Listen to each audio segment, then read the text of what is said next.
వైఎస్ఆర్సీపీ పాలన 100 రెట్లు బెటర్. డిబేట్లలో మనసు చంపుకొని మాట్లాడాల్సి వస్తుంది. జనసేన ఉమ్మడి గుంటూరు జిల్లా అధ్యక్షుడు గాదె వెంకటేశ్వరరావు. నిజంగా చంద్రబాబు నాయుడు గారి ఆధ్వర్యంలోని కూటమి పరిపాలన ఎంత అధ్వానంగా ఉంది అనడానికి కూటమి పాలనలోని జనసేన పార్టీకి చెందినటువంటి ఉమ్మడి గుంటూరు జిల్లా అధ్యక్షుడు గాదె వెంకటేశ్వరరావు గారి మాటలు సాక్ష్యం. సో 100 రెట్లు బెటర్ గా ఉంది మనకంటే. వాళ్ళు ఈ 2 ఏళ్ల పాలన పైన మనం జనాల్లోకి ఎట్టా వెళ్ళాలి, ఏం చేశామని వెళ్ళాలి, ఏ మొహం తీసుకొని వెళ్ళాలి, దుర్మార్గంగా నడుస్తా ఉంది పరిపాలన. వైఎస్ఆర్సీపీ పరిపాలన మనకన్నా 100 రెట్లు బాగా చేశారని జనసేన పార్టీకి చెందినటువంటి ఉమ్మడి గుంటూరు జిల్లా అధ్యక్షుడు గాదె వెంకటేశ్వరరావు మాట్లాడడం చూస్తుంటే నిజంగా వాస్తవ పరిస్థితులు ఎలా ఉన్నాయనడానికి అద్దం పడతా ఉంది.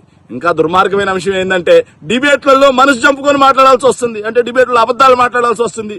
మేము చేసింది ఏదీ లేదు కాబట్టి వైఎస్ఆర్ కాంగ్రెస్ పార్టీ మీద అబద్దాలు ప్రచారం చేయాల్సి వస్తుంది. మేము చేయని కూడా చెప్పుకోవాల్సినటువంటి దుర్మార్గమైన దుస్థితి ఉంది అని చెప్పేసి జనసేన పార్టీ జిల్లా అధ్యక్షుడు మాట్లాడుతున్నాడు. అంటే ఈ పరిపాలనకి ఈ మాటలు కాదా సాక్ష్యం, ఈ మాటలు కాదా సాక్షి భూతం అన్న విషయాన్ని కూడా ఆలోచన చేయాలి. Thank you.